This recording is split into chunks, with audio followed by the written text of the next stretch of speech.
dias que tudo parece estar errado, a gente vem sem parar. Sei lá como é difícil tentar dar certo, sem ter ninguém pra ajudar. A vida não teria graça se tudo fosse fácil. Eu preciso mudar. Não apagar a luz de quem a vida escolheu pra brilhar. Mas hoje os problemas não vão conseguir me derrubar. Mano, eu tô com tudo, hoje eu tô demais. Tudo que me atrasa eu vou deixar pra trás. O que não tá guardado e hoje eu vou buscar. A Deus eu peço saúde e paz, e o resto eu corro atrás, e o resto eu corro atrás. A Deus eu peço saúde e paz, e o resto eu corro atrás, e o resto eu corro atrás. Yeah, yeah. Boa noite, pessoal, beleza? Sejam muito bem-vindos. Hoje, terça-feira, dia 26, né? 26 de maio, começando mais uma live aqui. E enquanto isso, para a gente começar num bom clima, segue a música Saúde e Paz do Thiago Fonseca. Você está ouvindo aí? Você conhece essa música? E aí, sejam muito bem-vindos. Já vi aí que o nosso convidado já está presente aqui, Paulinho Reim, Nelson Bueno chegando aí, nosso convidado da próxima segunda-feira. E vamos chegando, galera. Vamos tumultuar, vamos amontoar, até porque live é que nem festa. Só faz sentido se tiver gente. Pra Deus eu peço saúde e paz, e o resto eu corro atrás, e o resto eu corro atrás. Pra Deus eu peço saúde e paz, e o resto eu corro atrás, e o resto eu corro atrás. Pra Deus eu peço paz, e o resto eu corro atrás, e o resto eu corro atrás. Eu peço paz, e o resto eu corro atrás, e o resto eu corro atrás. É isso aí, vamos que vamos começar essa live aí. Deixa eu já colocar o Paulinho aqui em campo, deixa eu tirar ali da arquibancada aqui. E hoje a gente vai falar bastante em torno da sua mecânica aí, desse universo tão apaixonante e que tanto a gente gosta. E aí, Paulinho? Opa, Beleza, boa man? noite, tudo jóia? Bom, graças a Deus. Tudo, graças a Deus. Prazer em agora estar conhecendo você pessoalmente, se é que a gente pode usar esse termo aí, haja vista que esses nossos tempos pandêmicos aí não nos permitem o contato, né, Paulinho? É, isso aí, o pessoalmente hoje tá assim, né, online, né? É, exatamente. E você, como é que tá lidando com essa parada aí, irmão? Uma vez que, muito embora você seja enquadrado aí num serviço que possa abrir, tudo fica diferente, né? Ó, te falar que o mês passado foi muito difícil, o faturamento caiu para 20% do que a gente faturava, só que esse mês agora, assim, fala que é a glória de Deus que tá sobre a nossa empresa, que tá com bastante serviço, graças a Deus. Pô, que legal, eu tenho acompanhado aí direto o seu trampo, porque você faz um trabalho aí bastante consistente e assertivo aqui no Instagram. Então, vira e mexe, eu vejo lá você só descendo a lenha, só produzindo os resultados aí, né? É, a gente, graças a Deus, faz bastante. Eu fico em média 3 a 4 dias por semana no dinamômetro, normalmente, regulando moto. Então é um trabalho que a gente faz bastante. Aí o pessoal gosta de ver, né? A gente publica o resultado para ir tendo. O pessoal ver como ficou, o dono ver a moto dele, mostrar pros amigos também. É E bacana. o pessoal costuma pedir para que você coloque também a moto dele ali para mostrar. Olha, agora a minha moto foi o Paulinho que mexeu e ainda tá um canhão. Ou tem aquele não coloca a minha moto, como que é essa parada aí? Ah, tem bastante gente que pede sim, que é bacana, né? Você É, vê o trabalho que foi feito. É um dinheiro que ninguém vê, né? Não é um acessório que você coloca na moto que tá lá, deixando ela mais bonita. É um negócio invisível, ele vai só o dono praticamente vai sentir a diferença, né? Então é é, um ver, jeito de estar mostrando. é verdade. E é algo assim que se por um lado, se esteticamente, se visualmente não aparece, é na hora em que você vira a mão que o negócio ganha uma dimensão totalmente diferente, principalmente quando você... Ah, não muda completamente, né? A Harley, como ela tem muitas restrições para poder homologar, tem algumas características dela que não deixam ela vir perfeitamente regulada pro Brasil para funcionar, né? Assim como em outros lugares do mundo, ela, quando a gente faz o upgrade para deixar ela como foi projetada para ser, de verdade, sem as restrições, ela melhora demais, né? A gente tem índice aí de 20 a 50% de aumento em relação à moto original só no estágio 1, né? Caramba, de 20 a 50%? Você tá brincando, cara, é tão expressivo assim? As que ganham menos são os motores mais atualizados, né? Que eram os da Verrod e as Milwaukee 8 agora. No estágio 1 elas ganham nessa faixa aí de até 20%. As Sportster, que são os motores mais antigos em produção, tá desde 1986 em linha. É um motor que tá com uma sobrevida grande aí, é o mais castrado hoje, assim, a gente pode dizer, né, para poder homologar. Então é o que ganha na faixa de 50%. São motos que saem aí, uma 883 sai de 37 cavalos para 55 e a 1200 vem na faixa de 55, 56 para mais de 80. Essa semana a gente tirou 88 de uma. Ou seja, na mão que o maluco montou de novo na moto, se você, de repente, eu acho até que você deve até fazer meio que um trabalho de orientação, assim, porque se o cara virar a mão ali com o pneu frio, corre o risco, né? A gente fala sempre para tomar um pouco de cuidado para adaptar. Não é um negócio assim absurdamente, porque a moto fica bem linear, né? A Sportster, principalmente, já tem uma falha na faixa de 2000 RPM. Então tem gente que acha que a moto é muito bruta, porque ela dá aquela mancada e depois ela cresce de uma vez. Então ela passa a ser mais linear, ela responde mais rápido no acelerador. Mas já teve um cliente que saiu acelerando da minha loja uma vez, quase que entrou no canteiro da avenida no meio lá. Eu já vi coisas acontecerem assim em concessionária, mas deixa pra lá. Tem um amigo aqui, pô, ele está perguntando o seguinte para você, Paulinho. Um abraço aí para você, Porão, para todos os nossos amigos e os nossos leitores da revista Moto Adventure que estão chegando. Hoje eu estou aqui batendo um papo com o Paulinho Ren, da Ren Garage, lá de Campinas, um cara que faz um trabalho aí bastante sério, bastante conceituado, focado no mundo das HDs. E o Porão Garage está perguntando o seguinte, irmão, se essas modificações que são realizadas não podem deixar a motocicleta de alguma maneira ilegal ou então com alguma restrição na hora de passar ali pelo licenciamento, fazer documentação e tudo mais. Como é que é essa parada? Esclarece aí. Na verdade, se a gente for pensar, até isso o filme que põe em carro é legal, né? Tem qualquer alteração de característica de veículo, mudar a roda, tanto de carro quanto de moto. Tem várias coisas assim que são muito usuais do dia a dia que todo mundo faz e são, na lei, são ilegais. Hoje no Brasil não tem nenhuma verificação quanto a isso, para homologar moto, para transferir, nada. Então, tem muita gente que faz. E Harley é do conceito dela, né? O primeiro acessório que 99% das pessoas colocam é o escapamento. Aí já é um motivo de estar tirando a moto da legislação, né? Então, assim, pela legislação, se for ver no manual, na cartilha, qualquer alteração é ilegal. Não tem como tá dentro das normas, né? Exato, e é algo assim que o que a gente percebe é que muitas vezes as pessoas, vamos pegar até o caso do escapamento, né? Elas, quando vão fazer o licenciamento, então trocar de placa e tudo mais, colocam o original, passa na vistoria, depois acaba colocando como quer, né? Ah, tem gente que faz isso, tem gente que nem isso faz, né? Teve um caso que foi bem polêmico aí um tempo atrás, de um guarda que enfiou uma varetinha lá no escapamento, você deve ter visto, acompanhado, espalhou num monte de lugar. Uma das motos voltou do mesmo jeito que estava no dia para buscar o documento, não fez nada, nem tirar o escapamento não tirou.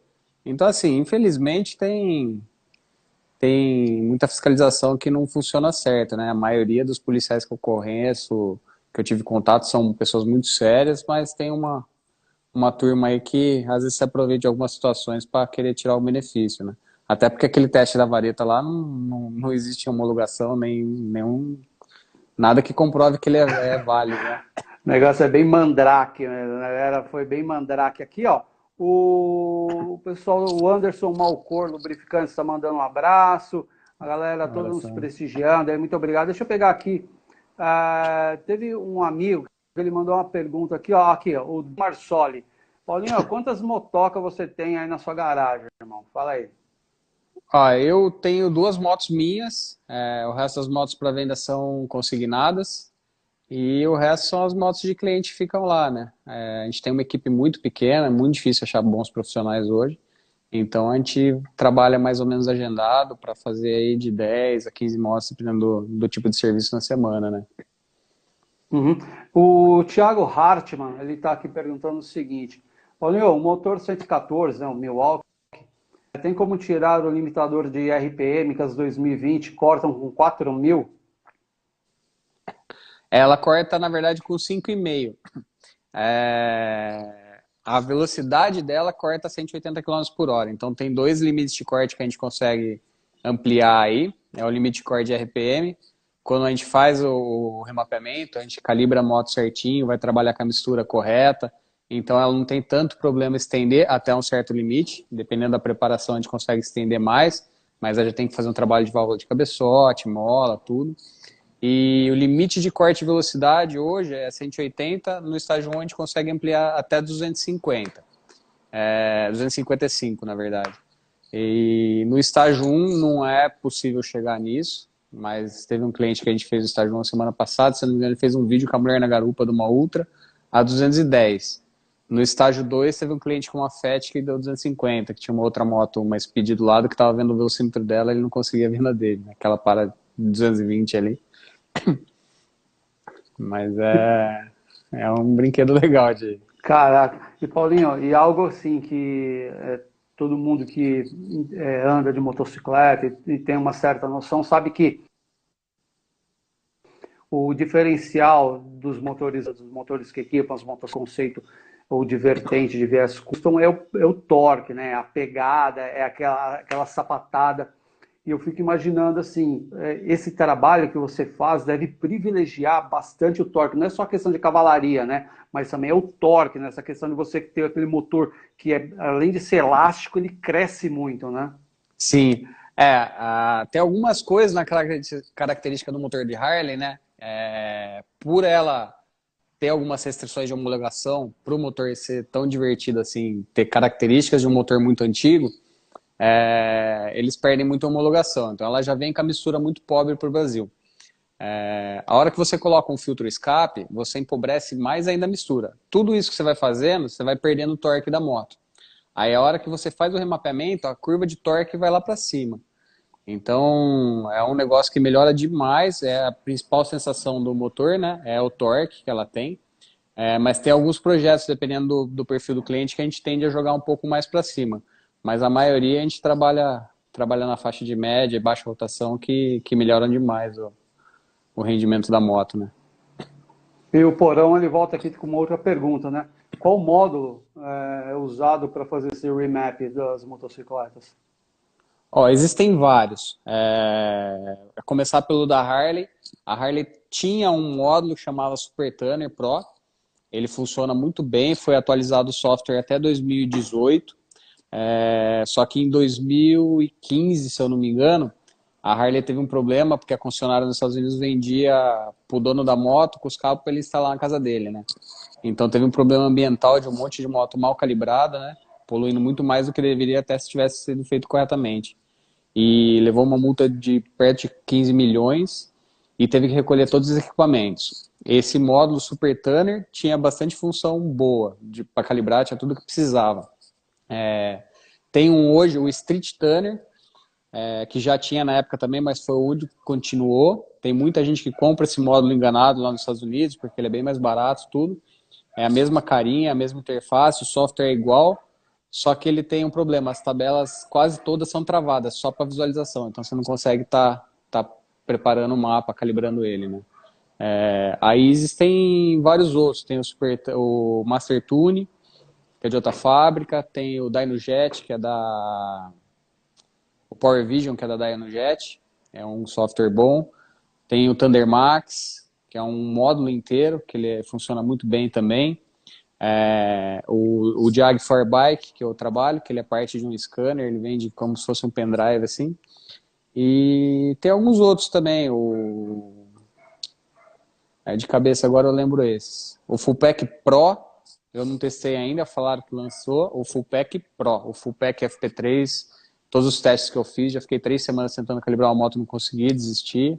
Não pego para fazer e não recomendo porque não consegui bons resultados. Então é melhor não cobrar do que não fazer o serviço direito, né? E esse trabalho de remapping e de acerto que você faz nas motos, Paulinho, ele é aquela coisa que a gente vê, às vezes, o pessoal fazendo em moto speed, que é ou então em moto de motocross, acertando ali ponto a ponto ali no computador, ou meio que você já tem um setup para cada motor e para cada configuração, por exemplo, de acerto de injeção, de filtro de ar, e aí só espeta e joga na central. Não, isso aí é bem interessante, é bem diferente, na verdade, né? Os softwares para carro, esses veículos de moto esportiva, motocross, os motores são muito mais evoluídos e você não tem uma gama tão grande de atualização, né, de upgrade. Então você vai ver, tipo, uma moto esportiva, ela vai ter só o filtro Cayenne ou BMC, que tem basicamente o mesmo fluxo e um, dois, três tipos de escape.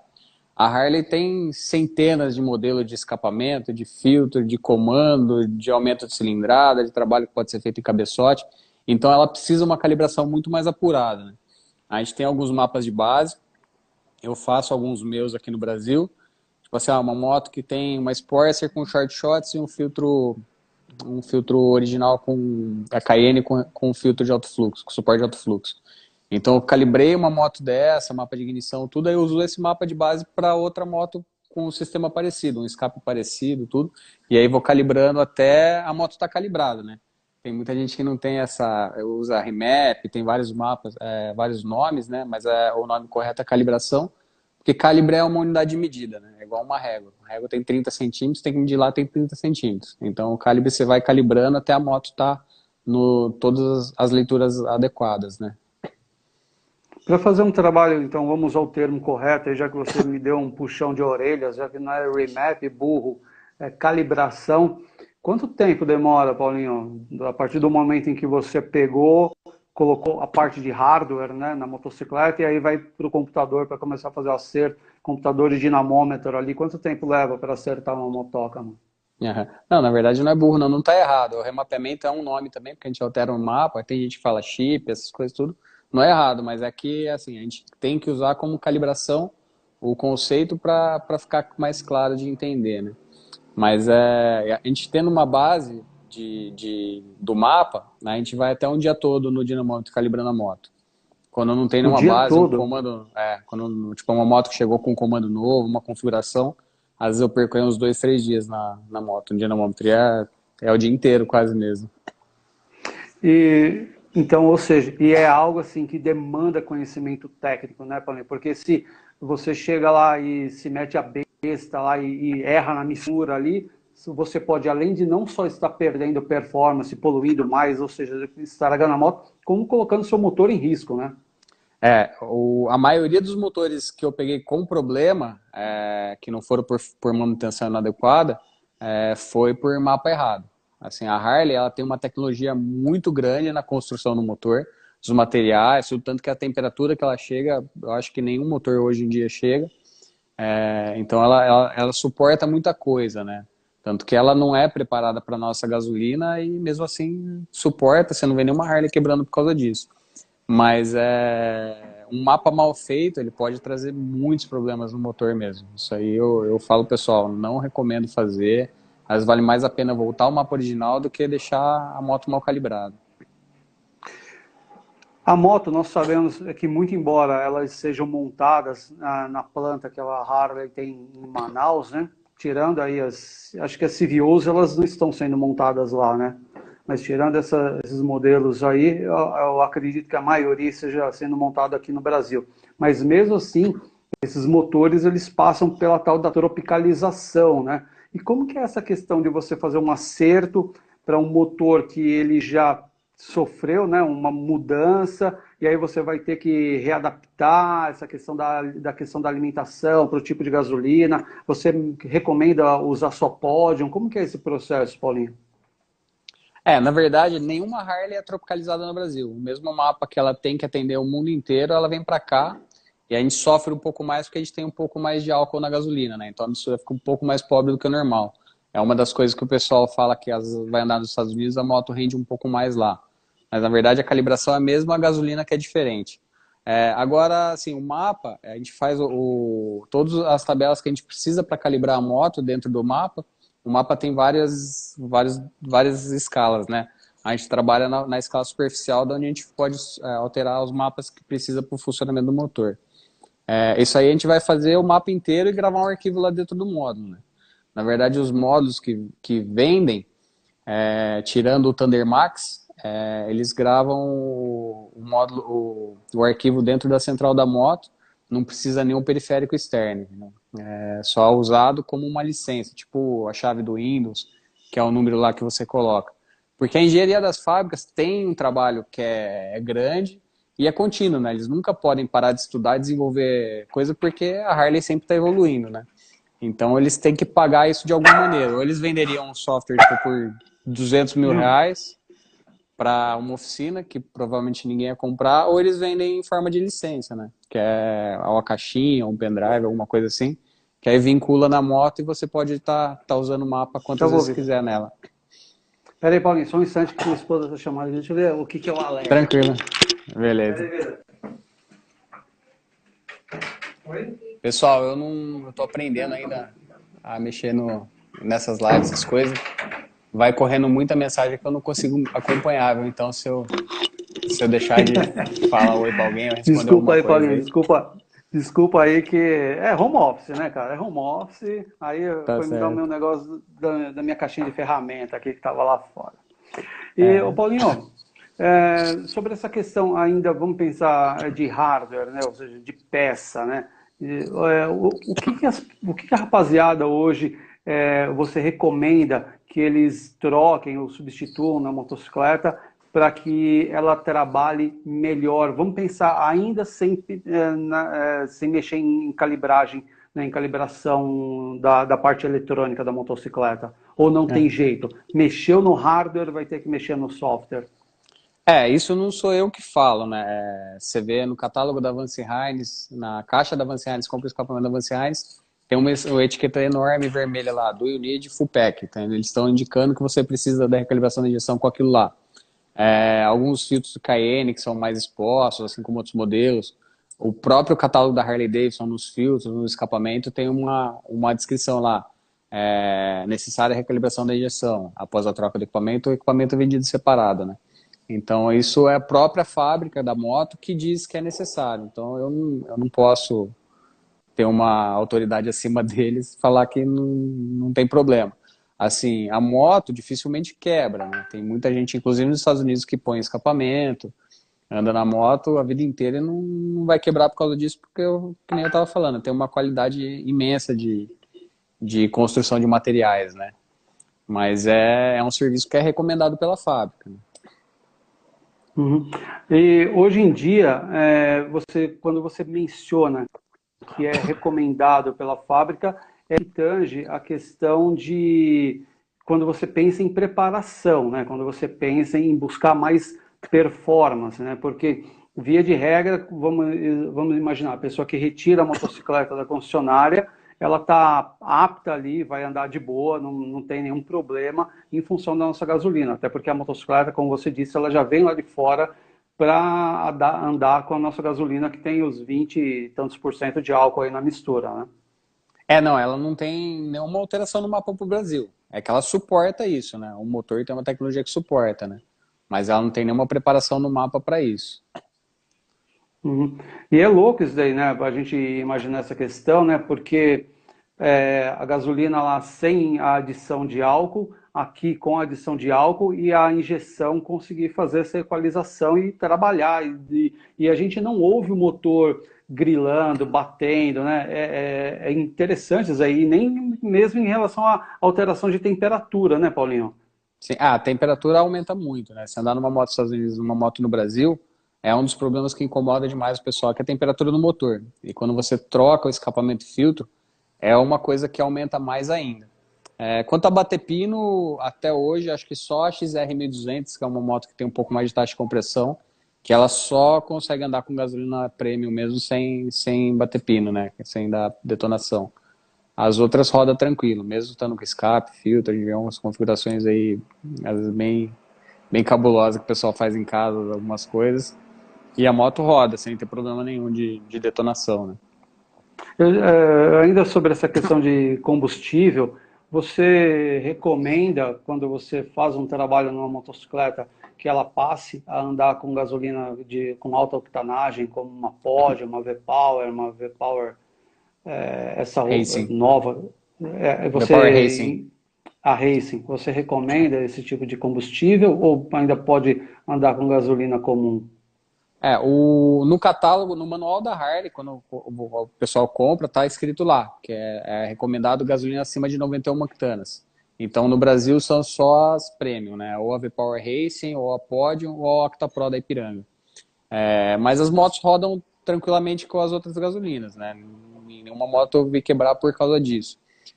Então, no mapa, eu faço um mapa que ele tem um range de adaptação, tanto para sujeira de filtro de ar, que acontece carbonização do motor, ele tem que se adaptando para aquelas condições e poder não perder tanto desempenho, né?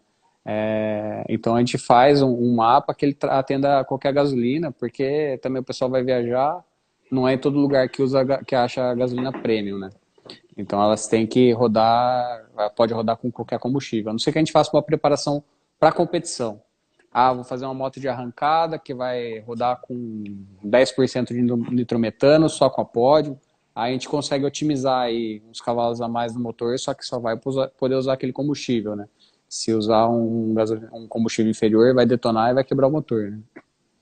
Falando em quebrar, quando a gente pensa em preparação, algo que a gente começa a entrar numa seara é de você começar a exigir muito do motor, começar a elevar taxa e tudo mais, e o motor começar a ficar frágil. Esse é um risco que corre-se quando você faz uma preparação no motor de uma HD? A Harley ela já é predisposta a isso, né? Tanto que esses pacotes de estágio 1, estágio 2, estágio 3, estágio 4, não fui eu que inventei, é um plano de upgrade da própria Harley. Então, até o estágio 3, o estágio 1 é filtro, escape e remapeamento, né? O estágio 2 a gente incrementa um comando mais forte para o estágio 1, o estágio 3 é aumento de cilindrada. Aí o estágio 4 não tem mais limite da preparação. Você pode preparar cabeçote, virabrequim, um monte de coisa. É justamente por isso, né? Eu vou fazer um motor de taxa alta, com comando de alto levante, aí você vai ter que fazer uma preparação adequada no motor para ele suportar a situação nova. Então você vai ter que refazer todo o sistema de rolamento do virabrequim, rolamento de comando, tem os balanceiros com rolamento, tem algumas coisas que a gente tem que otimizar para poder suportar. Bomba de óleo com fluxo maior. Então, assim, tudo tem que ser levado em conta e não é barato, né? Então, cada projeto é um projeto e a gente tem que calcular tudo para que não quebre. Porque uma vez quebrou, é muito dinheiro que foi jogado fora, né? Não tem como. Já peguei caso de uma pessoa trazer peça de fora, montar um motor inteiro, um baita de um kit, e ele mesmo resolveu fazer o mapa em casa e perdeu o motor. Jogou 40, 50 mil no lixo. Derreteu tudo. Caraca, caraca, é mesmo, Paulinho? Já, É. já pensou, cara? Que coisa, hein? A brincadeira saiu azeda, né, cara? E assim, e quando você faz um trabalho na parte de motor, tem que também mexer em câmbio, embreagem, para que ela passe a dar conta dessa maior entrega, dessa maior exigência por parte da cavalaria e do torque que aumenta? Como eu falei, né, a Harley é predisposta a isso. Então, até um estágio 3, se for fazer, ela não vai ter problema nenhum. O motor vai ter até uma vida útil maior, porque você vai trabalhar com ele com menos carga, né? O câmbio da Harley, até hoje, eu mexi em 3, se eu não me engano, porque o negócio é bruto mesmo. Assim, 2 que deram problema, não sei por quê, alguma coisa que soltou dentro, alguma coisa que pode ter acontecido. Um ficou 1.800 quilômetros andando sem óleo. E o câmbio tava lá, só começou a roncar um pouquinho. Então o negócio é muito bom mesmo. E a embreagem depende da preparação, né? Depende da preparação, a gente tem que estar colocando um kit maior, senão eu recomendo, quando o pessoal vai trocar, mesmo no moto stock, a embreagem e colocar uma embreagem de competição. Então, você vai gastar 2 pau numa embreagem, vai gastar 2.200 numa de competição que tem uma aderência muito maior, uma área de disco melhor. Então eu sempre recomendo. Então, mas o pessoal vai fazer upgrade, tá com a embreagem original, roda até parar. Às vezes o cara vai rodar 30, 40 mil quilômetros com essa embreagem. E aí quando der problema, troca e coloca uma melhor, né? O Thiago Hartmann, um abraço para você, Thiagão, obrigado pela tua presença aqui, pela tua pergunta. Ele comenta o seguinte, Paulinho, hoje para o estágio 1 em uma Ultra com o Milwaukee 114, gira em torno de quanto? Você pode dar uma ideia aí sobre o valor desse serviço, irmão? Posso. O que mais varia de preço, como tem centenas de modelos de peças, é o filtro escape. Isso para qualquer estágio, né? Você encontra aí ponteira de boa qualidade, nacional, na faixa de R$ 2.000, R$ 2.500, e escape completo, full, de competição, na faixa de 12, R$ 15.000. Então, assim, isso aí é uma das coisas que a gente tem que definir. Filtro de ar é a mesma coisa. Tem filtro aí na faixa de R$ 1.000 que atende bem, até um pouco menos. E tem filtro de 5, 6 pau. Aí tem o que o cara vai querer, não, quero esse filtro porque eu acho bonito pra caramba e quero esse escape aqui. Aí dali a gente define o remapeamento. O remapeamento hoje, na verdade, é o último dia que tem um Dogo em promoção, que é de um lote promocional que a gente comprou antes de começar essa alta do dólar. Então tem uma única unidade no site, que veio acabando essa semana, que está por R$ 2.000. A gente está imaginando aí que o próximo lote chega semana que vem, um aumento aí de 25% a 40%. Então a gente não sabe ainda para onde que vai, mas a gente está fazendo uma campanha com nossos clientes, explicando, falando, se quiser aproveita, compra, depois vem fazer, porque vai aumentar e não tem como. Agora, esse é um sistema que eu trabalho que tem um custo-benefício bom. Ele é um pendrive, é fácil de trazer, não custa tanto no frete, que a gente paga imposto sobre frete também. E ele usa um hardware que eu tenho que comprar separado. Então eu gasto 15 pau de equipamento mais ou menos para poder usar ele e ficar mais barato. Se for pegar os outros sistemas que tem o software aberto, como o Power Vision, o Master Tune, os outros módulos, assim, com o dólar hoje eu acho que eles devem estar passando os R$ 3.000 só o módulo. Então aí tem mais uns R$ 1.000 de mão de obra. Então é um negócio que por conta do câmbio a gente sofre um pouco ainda. Isso que eu ia perguntar para você agora na sequência, e você deixou a bola quicando, Paulinho. Como você trabalha com o teu métier, né, eminentemente baseado em itens importados, como que você está lidando com essa alta aí que, né, tá complicada pra caramba, dessa esticada aí, o dólar batendo em quase R$ 6 em 2 meses? Como que é que você está lidando com isso e como que o teu cliente está reagindo a essa transmissão, né, de valor aí, de ágio, que não tem como segurar, né? Eu dei uma segurada em importação, mês passado eu não importei nada, até porque o faturamento caiu muito. A gente tinha algumas coisas para trazer que já estavam lá fora.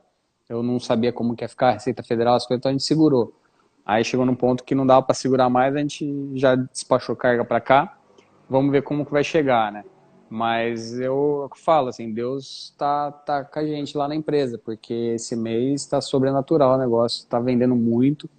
Vendi praticamente todos os comandos que eu tinha em estoque, faltam 2 só, remapeamento eu tinha 30, foi todos em uma semana, tem uma só, que às vezes pode ser que venda aí enquanto a gente está conversando aqui, né? Então eu ainda não sei o próximo lote que vai ter essa alta do dólar, que não é pouco, né? Como que vai ser depois, mas esse mês que a gente teve essa campanha aí de repassar o valor antigo sem subir, teve uma boa adesão, né? Então a gente tá conseguindo trabalhar legal, vamos ver daqui para frente como vai ficar, né? A Cayenne mesmo subiu o filtro na faixa de 25%, então são números que assustam, né? Você vê um comando de 3 pau, vai para 4, né? Então é um negócio impressionante, mas vamos ver, né? Vamos tá na fé aí que Deus vai bradar e o pessoal vai continuar investindo, né? É isso aí, queira Deus, queira que assim seja, Amém. porque e é algo que a gente espera também que continue acontecendo. E hoje, Paulinho, tem alguma motocicleta ou alguma família de motocicleta que ela está sendo mais entregue aí para você, para que você desenvolva o trabalho, ou é algo bem heterogêneo assim? A gente, sim, até porque o investimento é um pouco mais alto, normalmente as motos que aparecem para a gente são as motos mais novas, né? Então a gente trabalha muito com esportes, os motores Milwaukee 8, tanto que pronta entrega, na maioria dos casos eu só tenho comando e upgrade para Milwaukee 8. Para os Twin Cam eu já dei uma reduzida na importação para ter a peça em estoque, porque além de ser um pouco mais caro, a demanda de cliente buscando isso são as motos que já normalmente já fizeram alguma coisa, e o pessoal que está mais assim disposto a investir é o pessoal das motos mais novas, né? Então, mas a gente atende bastante Twin Cam ainda. Tem até uma Twin Cam 1450 que a gente vai fazer lá, acho semana ou semana que vem, uma Fat Boy comemorativa dos 15 anos, linda moto. Então a gente tá disponível para tudo isso. Até a gente tem essa facilidade, né? Se pegar as motos 1450, elas não têm sonda, né? Então vários softwares nessas motos não conseguem operar corretamente. Então a gente tem que fazer a instalação de sonda banda larga para captar os dados e poder fazer as leituras e correções que precisa. A V-Rod também é uma moto que é um pouco complicada porque ela tem um range de temperatura que você pode estar trabalhando muito estreito. Ela começa a calibrar com 90 graus e termina com 110. Então você não pode, você começou a trabalhar um pouquinho, tem que parar, esperar a moto esfriar, e a tabela dela é muito maior, porque ela chega até 9.000 RPM, né? A Harley normal, aí as Twin Cam, ok, chega até 6,5 e a Sport 7,200. Então é uma tabela muito maior para a gente preencher, e alguns softwares pararam de fazer a VROD. Eles gravam às vezes o mapa, só que não tem o restante do software para calibração, porque tinha perigo de derreter o motor no dinamômetro, né? Então tem que ter alguns cuidados, não é chegar e meter na cara e fazendo, porque pode dar ruim, né? Ou seja, não adianta levar o negócio assim de sopetão, empurrando, fazendo de qualquer jeito, né, Paulinho? Isso aí, quando entra na questão de mecânica mais fina, de acerto, é algo que requer mesmo que o cara entenda do babado que está fazendo, porque senão acontece que nem o amigo lá derrete o motor, né? Eu falo, né? Para fazer calibração é um trabalho quase que de engenharia, né? Não é um trabalho que não requer estudo. Você precisa conhecer muito bem do motor da moto, muito bem do sistema de injeção da moto, que é onde você vai estar alterando o trabalho dos sensores e atuadores, e muito bem do software que você está trabalhando. Senão não tem como. Então, o pessoal já perguntou às vezes, você não faz moto esportiva? Eu falo, cara, tem gente que faz isso a vida inteira. Se eu for pegar, eu faço, mas às vezes pode ser que eu nem chegue no mesmo resultado da pessoa, e às vezes eu vou perder 3, 4 semanas para calibrar a moto, até ir sentindo todos os detalhes, pegando os problemas que podem acontecer, algumas características, que tem falha que não sai no software, né? A gente tem que ir usando a raça na mão, lá alterando, testando e fazendo as correções manualmente para poder calibrar, né? Então, assim, como o pessoal de moto esportiva, tem muita gente que tenta calibrar Harley e não se dá bem, porque tem que estudar um pouco mais, é um software muito mais complicado, mais complexo, e é completamente diferente, né? Os limites, as faixas, como que você lida com o combustível, é tudo diferente, né? Ponto. Legal. Ou seja, cada macaco no seu galho, esse ditado nunca foi tão válido, né, Paulinho? Sim. Não tem jeito de inventar. O MT Augusto 13, ele perguntou aqui, ó, uma Ultra com motor 107, fazendo o estágio 1, quanto que ela consegue dar de final? Quanto que ela vai bater de final aí, Paulinho? Ó, é ruim, é complicado eu passar, assim, números, eu até falo pro pessoal, porque tem muita variedade, né? Como a variação de escape e filtro, também tem a variação de produção de motor. Como a Harley não é um motor que tem uma tecnologia muito precisa, podemos dizer assim, não é um motor de alta compressão, que trabalha com tudo estreitinho, usa um óleo 0,20, então é um óleo que trabalha com um motor que trabalha com folgas grandes, usa óleo 2050 aí, tranquilo até hoje, acho que é um dos únicos motores que usa óleo grosso assim. E então as tolerâncias são muito grandes. Aí você pode pegar às vezes uma moto que tem tudo de bom, um pouco mais de taxa de compressão, uma vedação perfeita nas válvulas, uma série de coisas, a bomba de combustível está funcionando certinho, os bicos estão certinho, e uma outra que está no outro extremo com tudo de ruim, né? As outras estão na média, né? Então tem uma variação grande aí. Que nem a Sportster, normalmente ela trabalha a 1.200 na faixa de 80 cavalos. Essa semana uma chegou a 88, 8 cavalos a mais. Mas na Ultra com motor 107, esses motores trabalham na faixa de 84, 85 cavalos no estágio 1.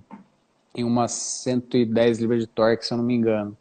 Aí o 114 trabalha beirando os 90, com 120 libras de torque, mais ou menos. E o 117 é o único que beira o 100 HP, que a gente tem um clube de 100 HP lá, tem um ranking pro pessoal que entra, a gente dá uma camiseta. É o único que fica na beirada ali, dependendo da configuração de filtro e escape, ele passa um pouquinho dos 100 cavalos. E uma motoca assim, com essa configuração aí de 107, beirando aí os 80, 90 cavalos, né, que você falou que vai 85, 85. Então, você é uma Ultra, você acredita que ela consiga alcançar aí de final quanto, Paulinho? Então depende da situação da estrada, vento, essas coisas também, porque a Ultra principalmente é uma Kombi, né? A frente dela não tem dinâmica nenhuma, a Road Glide ajuda um pouco. Mas é nessa faixa de 200, 210, 220, às vezes uma descida, muito mais que isso no estágio 1 não vai conseguir. No estágio 2 já empurra muito, né? Os motores Milwaukee no estágio 2 eles crescem demais. O motor 107 eu fiz uma Street Glide semana passada, foi para 105 cavalos com 115 de libras de torque. Eu fiz um comparativo, né? Da 107 com comando e da 114 com estágio 1, né? A 107 deu, acho que 15 cavalos a mais. Para 107? Com comando Cara, ficou 15 como, cavalos sim, a mais que sim. 114. Agora, uma motocicleta que ela passa, muito embora todas as HDs elas sejam motos longas, motos pesadas, é recomendável para essas motocicletas que começam aí a alcançar os 200 quilômetros por hora, colocar amortecedor de direção, Paulinho? Ou não? Então tem muito pouco fabricante desse sistema, né? Tem para Sportster, tem bastante, que são sistemas caros. Para Dyna, aí para as Touring tem alguns modelos, que aí eu já vi nos Estados Unidos, aqui no Brasil eu vi muito pouco, e para Softail eu nunca vi. Mas não é um negócio que você fica andando nessa velocidade tanto tempo, né? Porque a moto não tem carenada, assim, não tem carenagem, né? Assim como uma Naked de outras marcas, pode pegar uma Biking, você ficar andando aí 220, 240 com o peito aberto no vento, não é nada confortável. Então não é um negócio que você toca muito tempo, é mais para dar uma esticadinha e dali a pouco volta atrás. 180, 200, tem gente que faz umas tocadas assim, né? Mas Que eu, não tem muita opção disso aqui no Brasil. Existe para Softail, que é a única que eu nunca vi, mas para quem está disposto a investir, é um equipamento que é bacana, né? Você falou agora há pouco sobre a questão desses motores até hoje trabalharem com óleo mineral 2050, né? Como você disse, é um óleo bastante espesso, né? Bastante viscoso. Quando entra-se no trabalho de preparação, e principalmente vamos imaginar aí os estágios 3 e 4, Paulinho, aí já começa a ser necessário trabalhar com óleos sintéticos ou semi-sintéticos, ou isso acabaria atrapalhando a questão de embreagem? Como que é essa questão da lubrificação, irmão? Na verdade, a Harley, tirando a V-Rod, tem os óleos separados, né? O óleo da transmissão primária é um, do câmbio é outro e do motor é outro. Eu recomendo óleo sintético, mesmo sendo 2050, eu recomendo óleo sintético, quando não muito o semissintético. Mineral eu não recomendo para ninguém, por causa da temperatura que os motores trabalham, principalmente o original. O original eles trabalham pior do que uma moto acertada. A temperatura de uma moto acertada é muito menor do que numa moto original, então a gente sacrifica muito menos o óleo de todos, tanto o óleo de câmbio, de primária, quanto do motor. Então a gente sempre recomenda um bom óleo aí, porque é um motor que ele tem um uso bem severo, né? Até porque eu estava conversando com o Pimenta na semana passada, né? E ele até ressaltou em alguns casos, né, em que ele até precisa dar um puxão de orelha, que às vezes o cara compra uma motocicleta aí de 50, 60, 100 mil reais e depois vai economizar no óleo, né, cara? Dá Não, o para entender, pessoal né? faz umas coisas, põe óleo de carro, põe óleo de motor diesel, tem umas coisas que põe aí, eu acho assim, o risco que tem de perder um motor desse é muito grande. Por exemplo, um virabrequim do motor Twin Cam hoje está 18 mil reais, entendeu? Para você economizar, sei lá, vai economizar 300 reais no ano com óleo, se economizar muito, para daí você perde 18 pau, você pode ter ficado aí 5, 6 anos economizando, você não vai tirar a diferença, né? Eu não sou a favor disso. Tanto combustível quanto lubrificante, pastilha de freio, itens de segurança em pneu, eu recomendo sempre usar o melhor que você pode colocar, porque vai te poupar bastante dor de cabeça, né? Mas se o cara seguir o manual do proprietário com a moto original, ele estará bem protegido. Mas e no caso da moto preparada, ou a lubrificação que você recomenda, ela difere do manual ou não? Ou pode Não, continuar não. seguindo ali o manual? Normal. Eu tenho um contato bem estreito com o pessoal da Repsol, né? Tava falando com ele hoje, eles estão para trazer algumas novidades aí que em breve todo mundo vai estar sabendo, mas eu não posso nem comentar que é coisa de desenvolvimento da De fábrica lá. bastidores. Então eu tenho um relacionamento legal com eles, até foi meio inusitado. A gente fez alguns ensaios lá, comparando com uma outra marca que eu trabalhava, e a gente teve um resultado muito bom no Repsol Racing, que é um sintético importado deles, né? Ele tirou uma potência acima de um óleo que foi desenhado exclusivamente para competição. E, e aí a gente trocando ideia, conversando, para poupar um pouco mais do investimento dos motores preparados, a gente trouxe um óleo que a gente trabalha bastante com motores preparados, é o Repsol Racing. Ele é 10W50. Então ele é 10W na fase fria, ele é um pouquinho mais fino, então ele sobe muito mais rápido para lubrificar o motor na primeira partida. E ele mantém a mesma espessura, né? E folga assim, o filme de óleo na fase quente, né? Então a gente não tem problema e você poupa um pouco o motor na fase fria, né? Falando em temperatura, algum tempo atrás eu peguei uma FXDR 114 para fazer uma avaliação e eu vi que ela tem um sistema que, justamente para minimizar o aquecimento, né, o excesso de aquecimento, ele desliga um cilindro, né? Isso Isso. daí, como que você enxerga essa tecnologia? É algo que vale a pena a pessoa configurar ali no manete ali para que ele trabalhe nessa forma, principalmente quando você anda no trânsito. Aqui em São Paulo, geralmente a gente pega corredor e a Harley às vezes não consegue passar. Você recomenda que isso seja utilizado ou de tanto vir a usar dá algum problema? Eletrônica é eletrônica, né? Eu desabilito esse sistema em todas as motos que eu faço mapa, até porque a temperatura vai baixar muito na hora que fizer o remapeamento, né?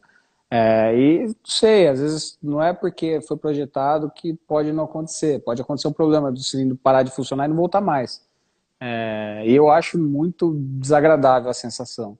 Mas se o cliente optar por deixar habilitado, eu deixo, mas eu não recomendo. Até porque assim, você chegou numa estrada, você vai parar no trânsito. A temperatura que o motor começa a irradiar é da carga que você estava andando. Então vai demorar alguns minutos no trânsito para esse sistema ser efetivamente, assim, você perceber, né? Então eu não gosto, e não recomendo, né? Para o pessoal que faz remapeamento, praticamente todos, é muito raro alguém que quer deixar o sistema ativo, senão eu desabilito ele. É até interessante como que o motor trabalha também de uma forma diferente, né? É nítido, é notório, né? Quando ele entra em funcionamento, como que dá até um certo susto, assim, né? Na primeira vez. Você vai, ai, meu Deus do céu, o que aconteceu? Eu gosto de motor, né? Eu cresci em oficina, então eu ver um motor falhando no cilindro para mim é desesperador, né? Então pode ser até meio traumático isso que eu carrego, né? Você falou que cresceu em oficina, Paulinho. Como eu estou vendo aqui que a gente já está perto do final, porque o Instagram ele corta com 59 minutos, fala um pouquinho aí sobre a tua história, irmão. Beleza. Se precisar voltar, não tem problema. Eu ia ter o curso lá, mas hoje não vai ter mais. Então aí, mais de você. Bom, eu cresci, meu avô, né? Meu avô começou a trabalhar com mecânica em 1949. Em 52 ele montou a oficina dele. Aí ele trouxe meu pai com ele. E quando eu tinha 12 anos, eu entrei para oficina também e cresci lá, né? Já ia de vez em quando, mas foi uma época que efetivamente eu entrei para lavar peça, limpar a oficina e começar a aprender um pouco. Então a gente tem uma história bem grande aí. E essa parte de especialização eu aprendi um pouco com eles também. A gente trabalhou de 1966 até 1998 só com Volkswagen. Aí daí a gente abriu porque com a importação dos carros, depois virou uma bagunça na década de 90 e não tinha mais cliente fiel à marca como era antes, né? Antes quem tinha Volkswagen, quem tinha Chevrolet e assim por diante, né? E eu cresci aprendendo tecnologia, né? Meu pai começou a estudar injeção eletrônica desde 90, quando saiu, ABS, airbag, eu fui com ele participando dos treinamentos, essa parte de eletrônica embarcada foi o que eu comecei a aprender. Então, assim, conheço de carburador, não é uma coisa que eu gosto de fazer, porque carburador você precisa ter muito tempo, não é o mecânico que entende carburador que vai fazer uma boa preparação no carburador, ele precisa fazer vários para, assim como a regulagem de moto, né? Que você vai ter os macetinhos lá para conseguir ter um diferencial. Então essa parte de tecnologia de carro que eu trouxe me ajudou muito, né, no meio de moto, né? Aí as motos eu fazia por hobby. Sempre gostei de moto, ando de moto desde os 12 anos. A gente fazia de noite, fim de semana, ia com os amigos lá, ficava na oficina, fazendo as coisas, usava um cantinho lá. E aí foi evoluindo. Quando eu comprei a Harley sempre foi um sonho, né? Na década de 90 era impossível quase ter uma Harley, era muito caro. Aí eu sempre tive esse sonho. Quando eu consegui comprar em 2010, eu queria fazer essa parte de preparação, algumas coisas que eu via, né? E não achava quem fazia aqui na minha região. Aí minha irmã começou a trazer ferramentas, equipamentos para mim dos Estados Unidos. E aí o negócio, comecei a fazer uma, aí comecei a fazer outra de um amigo que viu, que tomou pau. Aí queria também, o negócio começou a crescer. Chegou uma hora que eu praticamente não estava indo para casa, estava quase dormindo na oficina.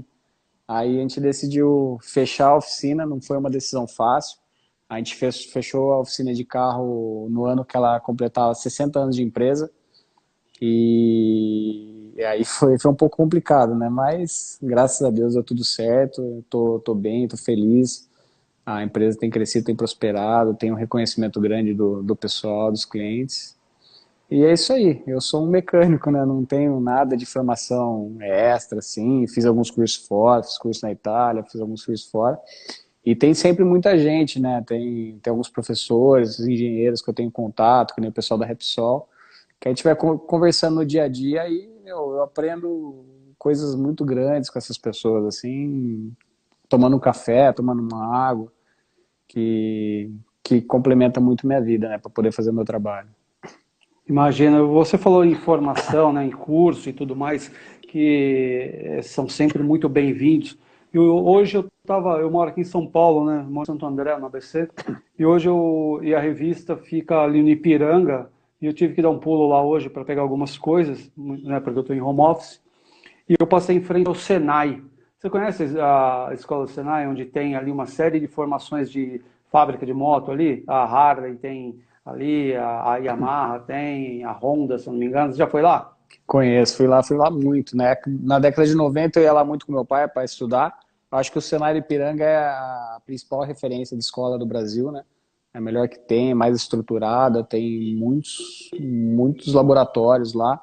É uma escola a mais completa que tem, eu acredito. Conheço muita gente lá, conheço os diretores, conheço o Jefferson, que é instrutor da Harley. Graças a Deus que me abriu as portas para ter esses contatos com as pessoas aí, porque é um privilégio, né? A estrutura de lá é sensacional, né? É um negócio de primeiro mundo, né? Parece que você está dentro de uma fábrica mesmo, né? Tem até banco de dinamômetro, uma coisa incrível, né? Sim, né? É sensacional. Tem estrutura assim de todas as fábricas que tem lá, eles têm praticamente tudo que precisa para ser um modelo, para em teoria ter nas concessionárias, né? Tem concessionária que não consegue ter tudo que eles têm lá, né? É incrível. É, o dia que eu fui lá pela primeira vez, lá, eu fui na inauguração, acho que não lembro de qual setor lá, é algo que você fala, meu, é coisa de primeiro mundo, é bonito de ver, né? Muito legal que você Não, tenha passado lá. O Thiago Hartmann, ele volta aqui com mais uma pergunta, talvez seja a última, aí a gente está quase estourando o tempo. Ele fala aqui, ó, o que você acha da ECM da Harley? Viu uma motocicleta por mau uso desligar enquanto estava a 45 km por hora em sexta marcha. A pessoa tentou acelerar e a moto desligou. Acho que ela deu aquela bop. Você já viu isso é. acontecer, Paulinho? Provavelmente, assim, pode ser um problema de ECM, né? ECM pode causar qualquer problema na moto. Mas eu acho que é mais difícil. Tem problema de ECM de moto, assim como eu peguei muito problema de carro, mas é um problema bem raro. Isso aí, assim, eu iria primeiro verificar o sensor de rotação, né, o CKP, que ele é um sensor vital para o funcionamento do sistema, alimentação de bomba de combustível, tem algumas coisas para verificar antes, né? O sensor MAP, que são alguns sensores que podem influenciar mais nesse problema de matar de uma vez a moto, né?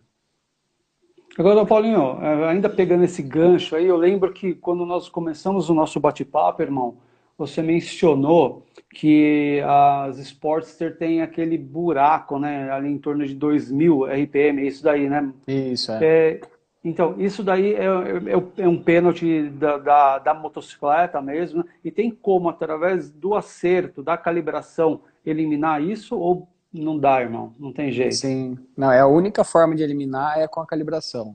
Às vezes as motos inteiras estoque, com filtro original, escape original, tem muitas que são imperceptíveis. Mas normalmente com o escape ele já começa a ficar bem evidente. Tem gente que às vezes quase cai, né? Vai entrar numa curva, acelera, ela começa a crescer e dá aquela cabeçada. E é bem nítido, é nessa fase de 2000 RPMs mesmo. Às vezes eu publico alguns gráficos, as coisas, ele despenca para quase zero e sobe de novo.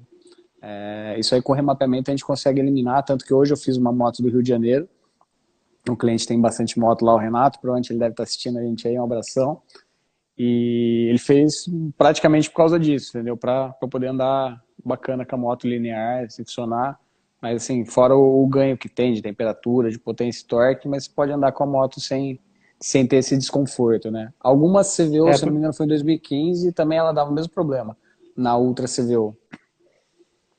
É porque é muito desagradável, né, cara?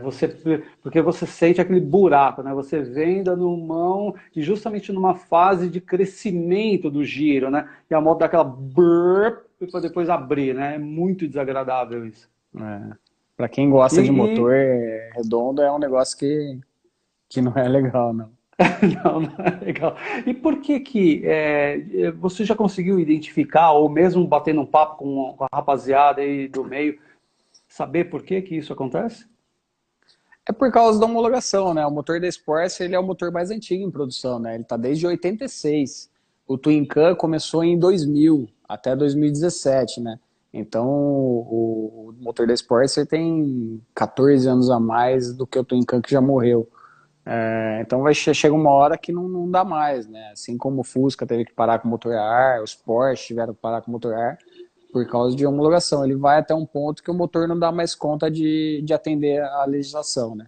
Mesmo se restringindo, empobrecendo mistura, restringindo escape, restringindo filtro, não é suficiente para poder. Assim, a moto roda muito bem original, para que ela foi projetada. Tanto que eles são bem enfáticos nisso. Colocou escape, tem que fazer a calibração da injeção. Quem faz tudo corretamente, não tem problema nenhum, vai rodar com a moto bacana.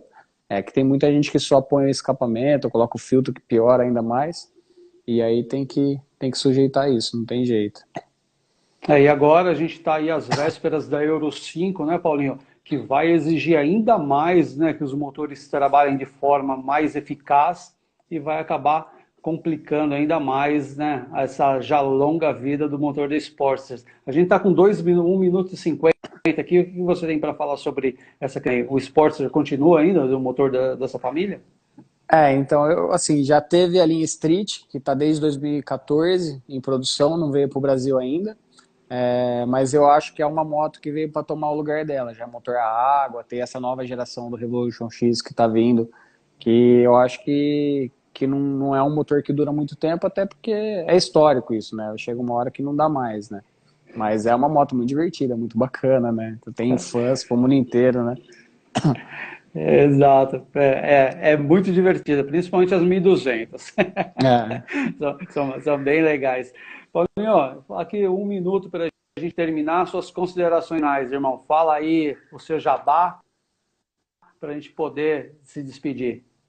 Bom, eu só tenho a agradecer a oportunidade, meu, uma revista tão renomada que nem essa, poder abrir o espaço para a gente falar um pouco aí, tirar dúvida do pessoal.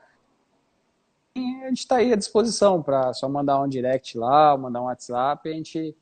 É um monte de perguntas que eu tenho por dia. Hoje a gente responde aí na faixa de umas 6 horas por dia de respondendo redes sociais, mas eu vou respondendo. Então, às vezes, só ter um pouquinho de paciência que a gente está à disposição aí para ajudar todo mundo.